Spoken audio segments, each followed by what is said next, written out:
Okay, hello friends, ladies and gentlemen, welcome back to my channel, Doc Cholo's vlog for Kali exercise. Okay, here we are again. I hope you remember the last time we were here. Lesson 4 was all about juggling, how to transfer your weapon from the strong hand to the weak hand and back.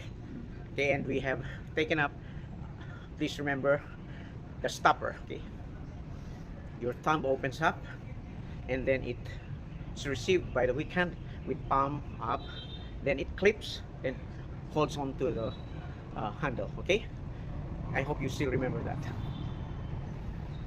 And the receiver receives it when the knife has already changed direction, and the side towards you is the blunt side. Okay, and receive it with interlocking of the thumb, then clipping the thumb to the palm, and then gripping it. Okay, in whatever pattern you wish to use. Okay, I hope you were able to get that. Okay, now it requires practice, and I hope you had some time practicing this, and by now you probably are well versed with moving it from right to left and left to right. Okay, now I gave you a hint on how to transfer it to use the backhand. Okay, so from the forehand to the backhand. So from the forehand to the backhand, we use the excess of the handle, and then while the blunt edge is towards you, you catch it up like this, and then you release it, clipping it down, and then you are ready for action. Okay, okay, and if you want to continue with the other side, the transfer to the other hand is in the same way as the first one. Okay, but there are some tricky things about handling the sword with the backhand. Okay, see, it's dangerous to get back this way, and so when you turn, be sure that your knife, your blade is away from you, and that's the only time you turn it, when the point is past your body. Okay, so when your point is past your body, be sure to be far away, and that needs some practice. Okay, okay, show you. Okay, when you turn it, be sure that your practice sees to it that the point is away, not this way. Okay, not this way. Danger, you might commit a mistake, hit your thigh. Okay, okay, and remember, when you use this, the X pattern needs a very emphasized and exaggerated body dynamics. Okay, see the movement, because you have to produce an X. Okay, now if you want to transfer it to this, we can the same way. There is body dynamics to it. Okay, so the backhand needs quite some practice. Okay, there's another difference, because when you do the horizontal or the plancha, okay, okay, if you have the forehand, the chop is vertical. Okay, forehand chop is vertical, but when you use the backhand, it's plancha, the chop is vertical going upward.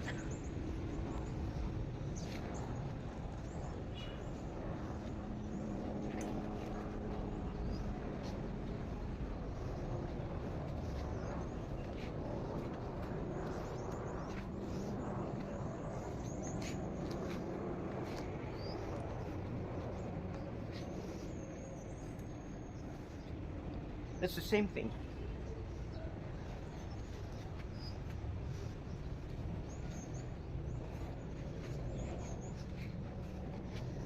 Okay, another point to consider when you use the backhand.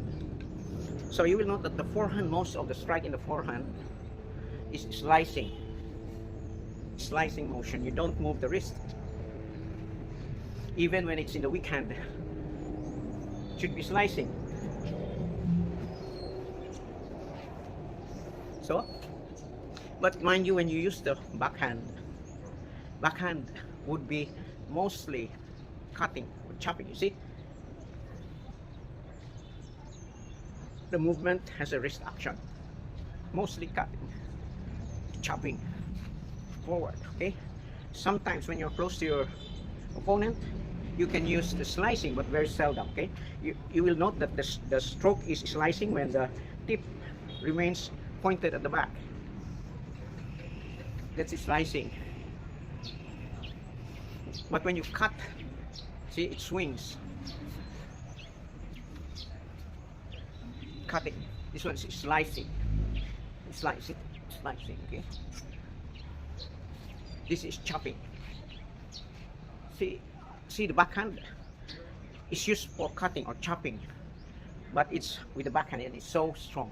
Okay, you will note that this could chop.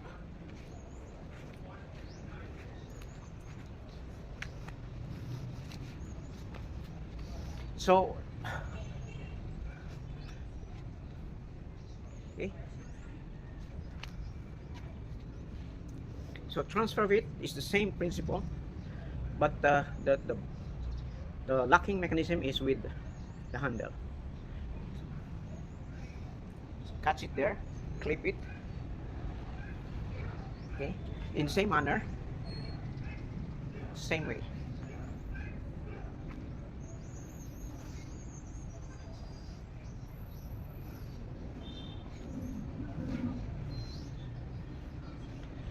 Okay, so much for that. Okay, so I hope you can practice. This is one move, this is one technique in your swinging, which is quite different. Okay, and it requires a lot of practice because there's some danger to it. You have to be aware that when you move, it has to be far pointed away from you. The tip should be pointed away from you. Okay, even if you do the verticals, okay, it has to be always pointed away from you. And be sure about it because it's quite dangerous. One mistake you might hit a part of your leg. So this is important. More practice should be done when you have backhand. And do it slowly at first. Don't rush. And be sure that nobody's at the back because that's the point, going to the back. Okay.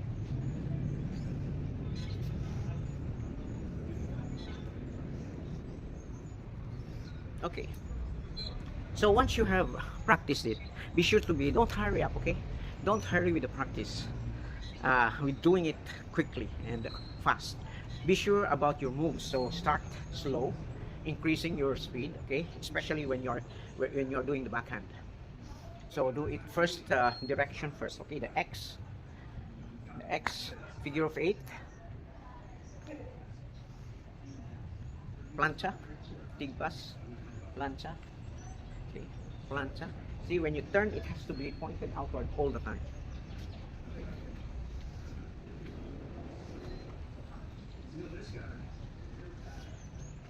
Okay, so once you have you feel that you're doing it correctly, check everything. Okay, check everything. Don't hurry.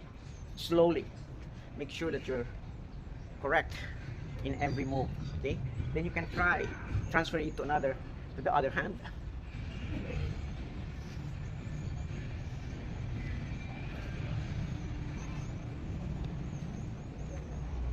Okay, then you can have it, you can change it, and you can also bring it back, and then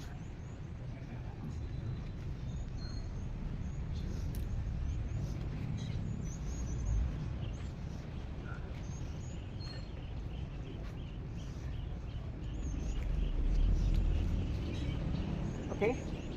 So that's about how we juggle. Okay, this is juggling session number 2. We are doing the backhand. Okay, so from the forehand to the backhand. Okay, that's the forehand going to the backhand, forehand to the backhand. Okay, so that's it. Okay, folks, that's the last of our juggling basic. Okay, next episode we'll be trying to incorporate stabbing. Okay, slashing and stabbing. Watch out for it because this is the first time that we are going to introduce the stabbing part of our swordsmanship. Okay, so much for that. Let's take up some trivia. Okay, Okay, so, some trivia. So I've been personally asked about why I refuse being called a teacher, a master, grandmaster, or something like that. And I constantly deny I'm just a practitioner. Okay, the reason why, okay, when we say student, then you have an instructor, a teacher, a master, a grandmaster. Okay, we are talking of generations. Okay, so for example, I'm a practitioner and I teach a student. When your student becomes good, he may teach another student and he becomes an instructor. So from me, one generation takes place. If your student gets a student who become good enough for them to teach another student, then from being a teacher, I become a master. Okay, so my student calls me a master, or my teacher calls me a master. Meaning to say, I am a master. I have a teacher, and the teacher has an instructor. The instructor has a student. So if my teacher becomes a master, then I become a grandmaster. So it's actually generational, shifting of generation. But I don't have a student. I never had a student. I'm only doing some online instructions, tutorials without any students. Okay, but mind you, who knows? If you are learning from me and you call me a teacher, then so that becomes me becoming a teacher. It's not me calling myself a teacher. It's your student who calls you a teacher. So if you who become my student, okay, you learn from me and you become a teacher yourself, then I become a master. It's not about winning. It's not about winning, inspiring. It's not about that. It's generational. The skill handed from one generation to another, and that's the hierarchy of it. Just to clarify things, because a lot of people call themselves grandmaster. A lot of people call themselves masters and teachers and instructors and so on. But the labels of what you are in the field of Kali, or we're just talking about Kali, is dependent on your student. I become a teacher once I have a student. And if my student becomes a teacher, then I become a master. Okay, if my teacher becomes a master, then I become a grandmaster. But I'm not. I don't have a student. I don't have a grandmaster. I learned this skill a long time ago with my brother and of course a group of people. We learned this together. So to put things in order, I became a student of my late brother, so as some other people like me, and he's now gone, and only memories. Okay, so if you learn from me and you follow my lessons and you call me a teacher, then I accept it.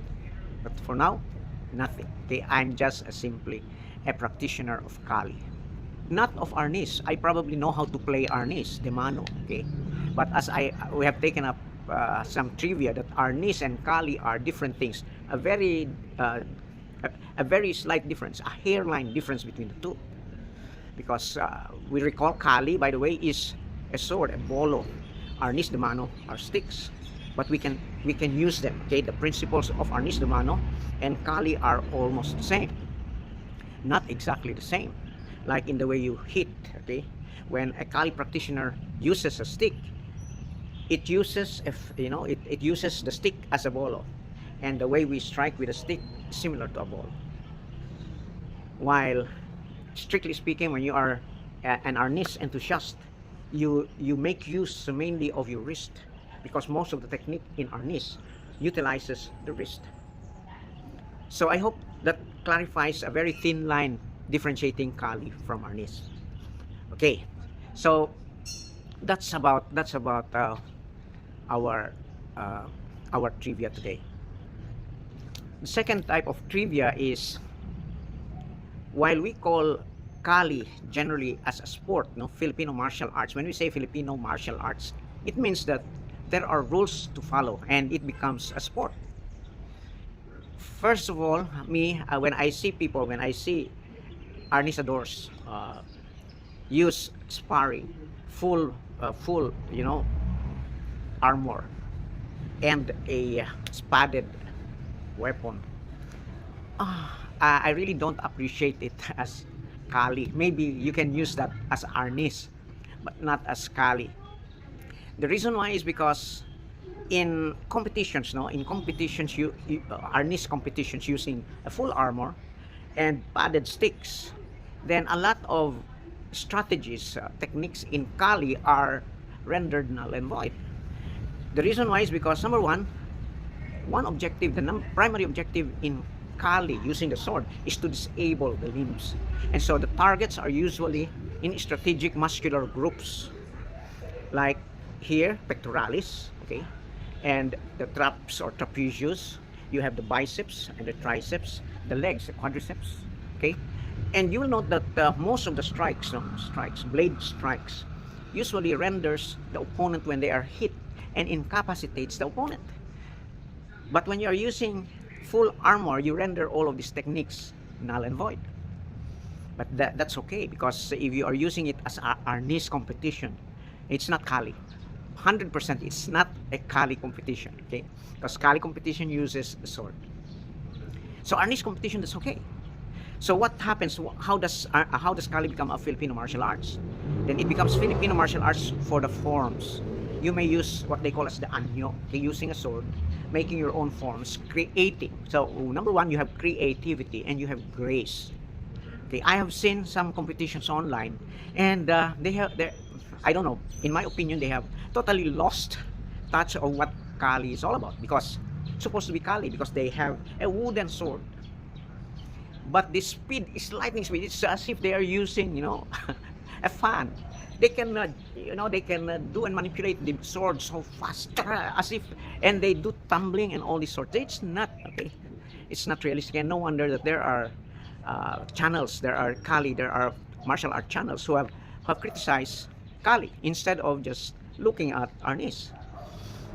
So that's it, folks, okay? When you call it Kali, it means that there's a sword, and most of the technique of the sword is to disable. Yes, of course, we have stabs, but that is secondary. That's towards the end, okay? It ends the fight when you do it. But you have to remember, when you use Kali, the initial objective for you is to disable the opponent. And in a competition with armor, you don't even feel you are hit, okay? That's not Kali. Especially when they do the forms and you're using a wooden bolo and they move as if it's a paper. You cannot do that with the bolo. Try to use a barong or a pira or a long crease. You cannot do that because it's heavy. You cannot even do a tumbling. And I don't know, people do this, a lot of people do acrobatics with. It's not about that. Creativity in Kali means techniques you develop, and grace, perfection of the moves in Kali is what we are after. And so I'm not in favor of Kali being used as a sport with the way they are using it these times. And take a look how they do it.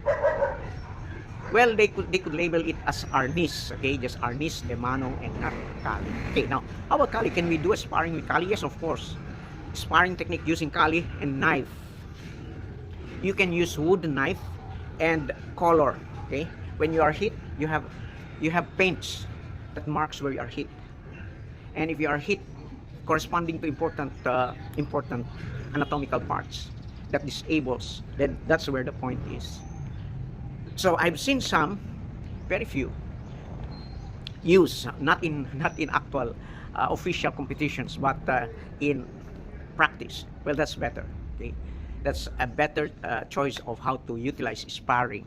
Okay, when you use Kali, you can use a knife, and you may use it with a wooden knife, and you can color the blade side, the tip and the blade, so that when you hit the opponent with a slash, a long line, you can count, okay? You may see where the slash is, and you can count the points, because you may have 1, 2, 3, and if it's a stab, you can stab in the chest and the abdomen, and beside in the lateral portion, okay? The neck, the chest, anywhere in the chest, the muscles, the bicep, the tricep, the biceps, and all. Okay, when you see a slice, then that's a big point. That's the time when you can use Kali for competition, in sparring competition. Or else, otherwise, then it should be only the forms. Your creativity, you do your own forms, you create your own sequences, you create your own techniques, and you perfect the moves in Kali, and that creates a good sports activity. So much for that. I hope I gave my opinion as to what Kali is all about. Okay, I hope my channel, please share, so that we can get more audience learning about Kali. I know there are a lot of, especially foreigners. Kali is becoming so popular worldwide. But then a lot of people are getting the wrong impression on what Kali and arnis de mano is all about. I think there is a confusion about Kali and arnis de mano. Okay, so much for that, folks. Please share this video, subscribe, and like. Okay, till we meet again, we will do session 6. So we have done 5 sessions now. One is the kurus, the second one is the figurang walo, the third one is the plancha and tigbas, and the fourth one is the juggling part 1. It's the front. And then now we had the backhand. Okay, the backhand challenge. Next we will introduce to you stabbing, how we use the stabbing, and then we'll introduce to you a little bit of the knife. Okay, because the bolo, the knife, the principles are almost the same.